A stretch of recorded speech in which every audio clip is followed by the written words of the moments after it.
किस्सा गोई के आज के अंक में जो किस्सा मैं आपको सुनाने जा रहा हूँ वो मेरे एक दोस्त के साथ एक घटना पे आधारित है। कॉलेज के वक्त में मेरे साथ मेरा एक मित्र जिसका नाम अनिकेत था वो पढ़ा करता था। एक काम करते हैं, क्यों नहीं मैं आज आपको अनिकेत बनकर वो किस्सा सुनाता हूँ। क्लास में ही एक और दोस्त हुआ करता था। उसके भाई का विवाह होने वाला था, तो उसने एक दिन अचानक एक निमंत्रण पत्र दिया और कहा कि उसके भाई का विवाह है और गांव में उसके भाई का विवाह तय हुआ है और मुझे वहां आना है। मन ही मन में बड़ा खुश हुआ, क्योंकि गांव जाने का ये मेरे लिए एक बहुत अच्छा अवसर था। गांव का विवाह मैंने कभी देखा नहीं था इससे पहले, तो मैंने सोचा चलो ये बहुत अच्छा अवसर है और मैं जाना चाहूँगा। तय समय पर मैंने बस अड्डे से बस पकड़ी उस गांव जाने के लिए और बड़ा खुश था कि आज मेरे लिए ये बहुत अच्छा अवसर है कि गांव में पता नहीं किस तरह से विवाह संपन्न होते हैं, देखने का एक मौका मिलेगा।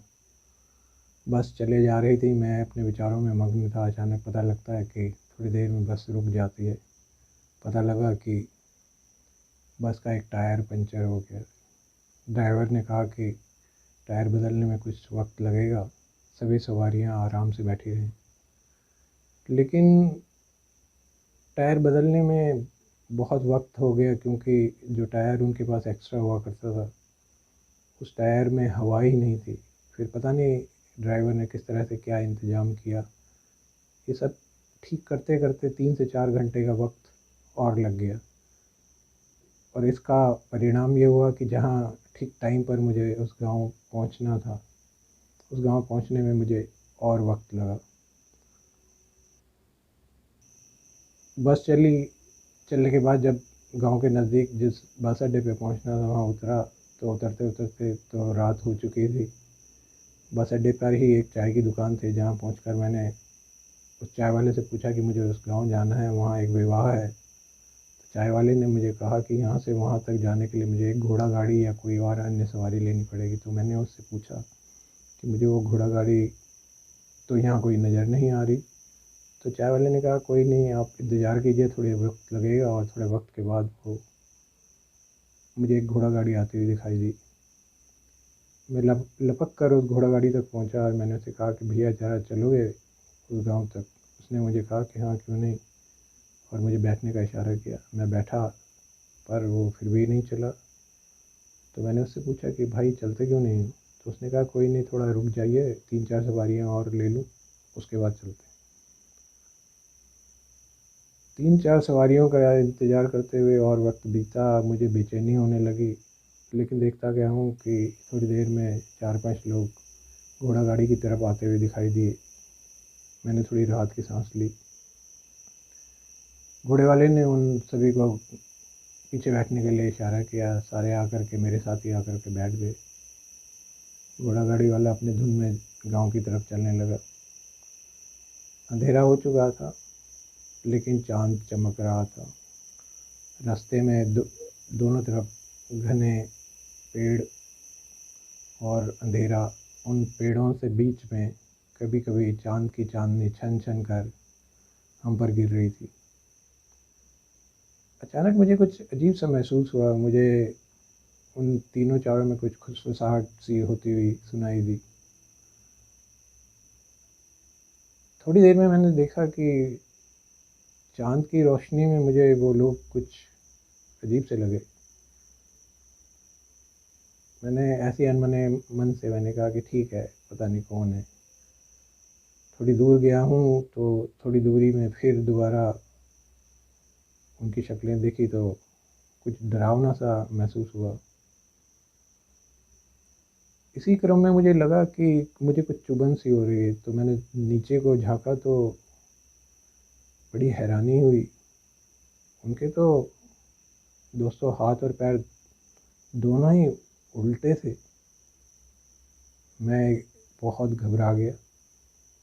घबराहट में मेरे मुंह से तो आवाज़ भी नहीं निकल रही थी। इसी घबराहट में मैंने घोड़े वाले से कहा, भैया ज़रा रोकना। उसने कहा, क्या हुआ बाबू, अभी तो गाँव आए नहीं। मैंने कहा, नहीं फिर भी तुम रोको, मुझे यहीं उतरना है।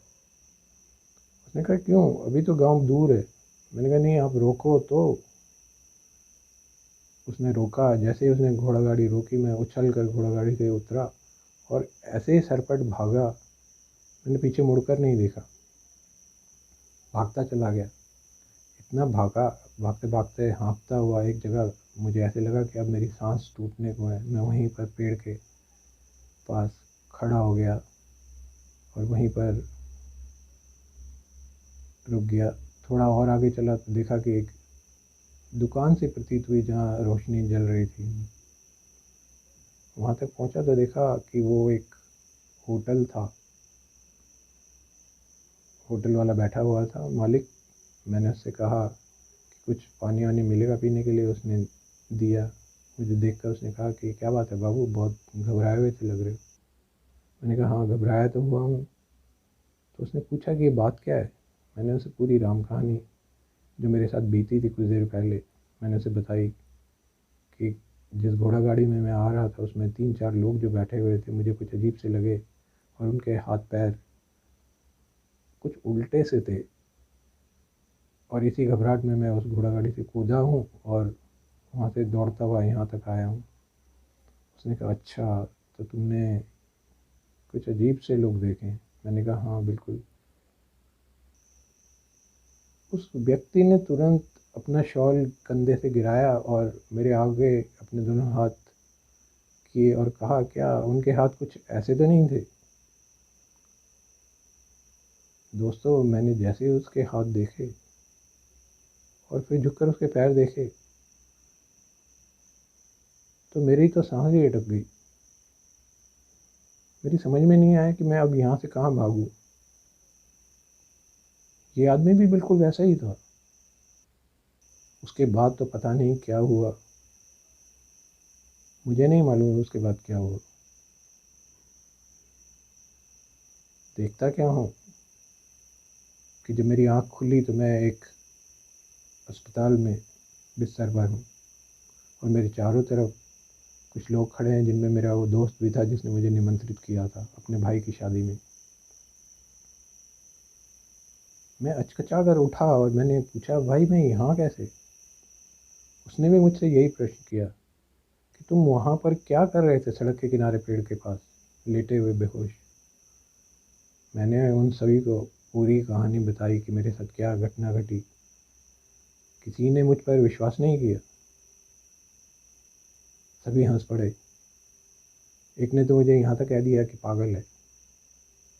लेकिन उसी भीड़ में एक बुजुर्ग सा व्यक्ति था। वो चुपचाप मेरे नज़दीक आया और मेरे पास आकर कहा कि बेटा, ये विश्वास करें या न करें, मैं तुम पर विश्वास करता हूँ, क्योंकि आज से 15 साल पहले यही घटना मेरे साथ भी हुई। जिस जगह हम लोगों को पाए गए वहाँ पर मैं भी इसी तरह से गिरा हुआ था। मुझे भी वो होटल और वो सब चीज़ें बिल्कुल हूबहू तुम्हारी ही तरह दिखाई दी थी। फिर लगा कि शायद जो रात की घटना है वो बिल्कुल सच थी। अब भी लगता है कि शायद ये सब बातें क्या सच हैं आज के युग में। पता नहीं दोस्तों, आपको क्या लगता है। अगर आपको लगता है कि हाँ ये सब बातें सच हैं तो कृपया कमेंट बॉक्स में ज़रूर लिखें। और हाँ, इसे लाइक, शेयर और सब्सक्राइब करना न भूलें। अगली बार एक और किस्से के साथ फिर हाजिर होता हूँ। नमस्कार, धन्यवाद।